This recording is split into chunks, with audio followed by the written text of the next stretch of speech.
Good afternoon po mga kababayan, ma'am sir. This is Jom, the Filipino channel. Ang inyo pong lingkod. So today is September 6, 2025. At tayo ngayon papunta dyan sa may Juan Banawe Complex, sa may Calamba Street, Santo Domingo, Quezon City. At dadalhin po natin yan sa may Mona Lisa Townhouse, sa may Damayang Laguinyo, Manila, Quezon City po. Okay, so magbabalik po tayo mamayang unti pag nakuha na po natin sila. Disclaimer naman po, ang content po natin ay kalsada at hindi ang passenger. Kaya nga naman sakasakali naman po na may marinig kayo mga pangalan ng lugar, pangalan ng tao, pangalan ng organizations, government or private man yan, ay wala pong kinalaman ng channel na ito at wala pong pinapatungkulan. Lahat po na pinag-uusapan dito ay pawang dito lamang po yan sa loob at wala pong pinapatungkulan sa labas. Okay po? So magbabalik po tayo mamayang unti pag nakuha na po natin sila. Listeners, kasi nga diba ang dalas magbagyo, magbaha. Be careful po kayo, yung mga nakikinig sa atin, na yung pagkain natin, very masustansya yan. Very nutrient dense ang lahat ng pagkain halaman. Kaso lang, pag nalaglag sa baha, ay huwag na natin kainin. Kasi ngayon, ibang klase po ang baha eh. Ay pag nakontaminate ng baha, no? Kaya very careful po kayo. Kaya minsan meron mga diarrhea, may mga acute gastroenteritis na nangyayari sa pagkain. Kasi po yung handling, yung tubig, dahil ang baha talaga namang malaking problema ng Pilipinas tong baha na to.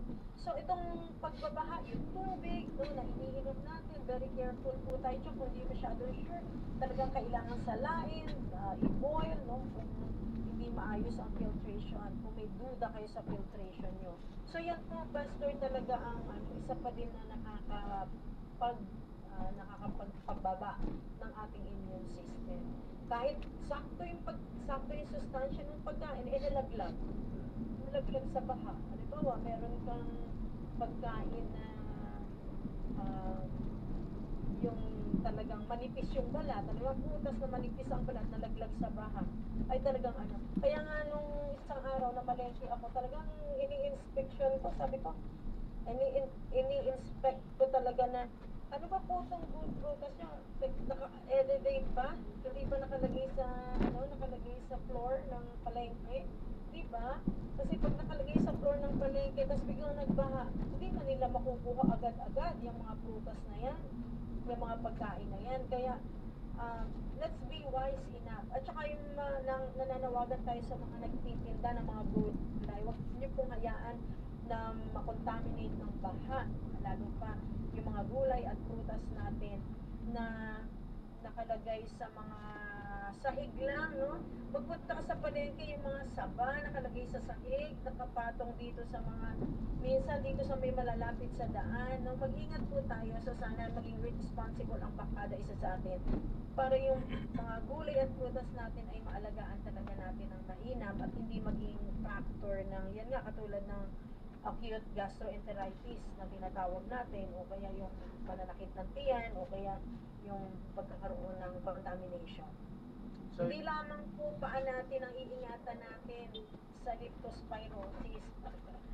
Pati ang mga gulay natin, ang mga prutas sa palengke, talagang kailangan po natin yung ingatan na hindi makontaminate ng tubig baha. Alright, thank you so much, Doc. So, paano pala ito po, ang napapansin ko lang, mahilig tayong maghugas ng ating mga gulay at maghugas ng ating mga prutas. Nandito na tayo? Pero from water, hindi naman to. Tapos, the water just stays there.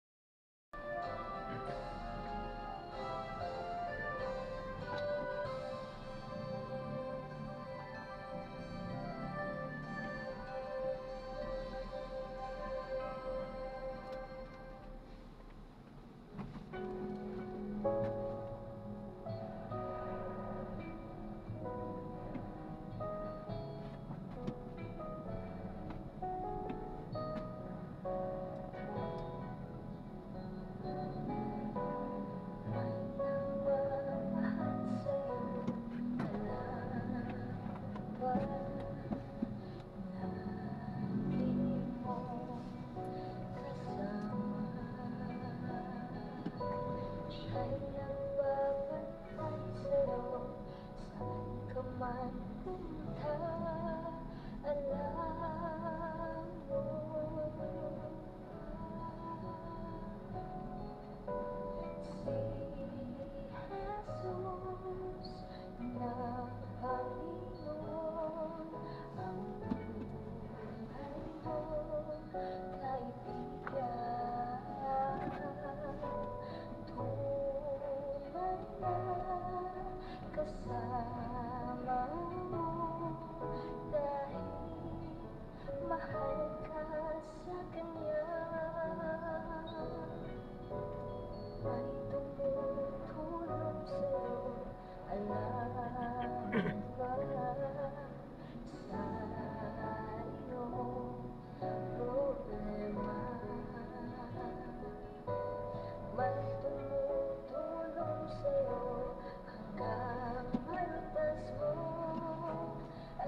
mahal ka sa kanya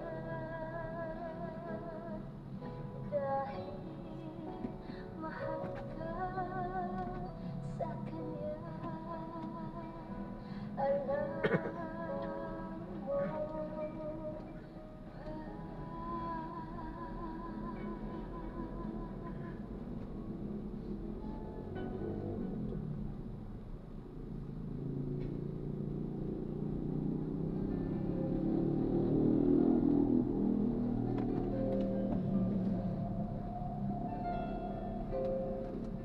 Diyan po pwede kayo kumana.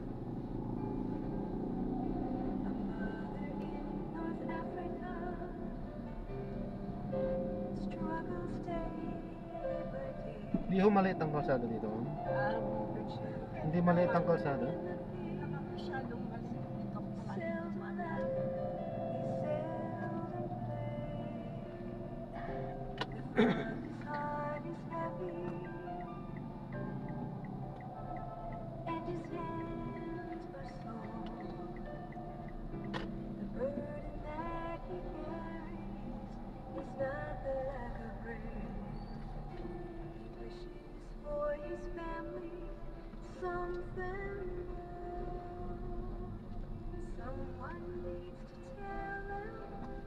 Someone needs to share, show them life eternal, and Jesus loving care.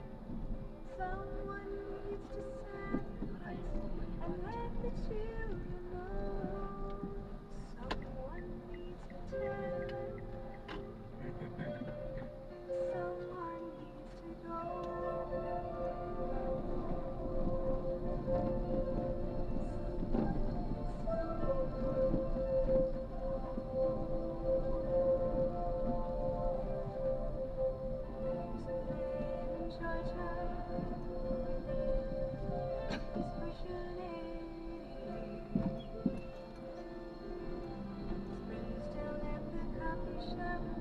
Don't see his pain or lonely tears. He has some children somewhere,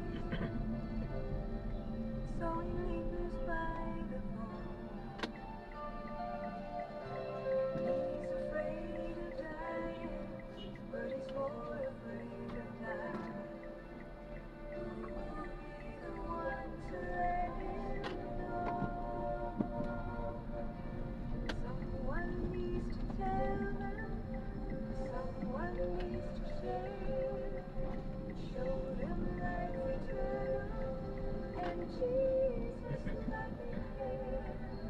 Someone needs to sacrifice, let the children know. Someone needs to tell them, someone needs to go. Jesus rose victorious, spoke his battle plan. Tell every nation, every woman, every man, raise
na natin sa maraming salamat po sa panonood. Hanggang sa muli po.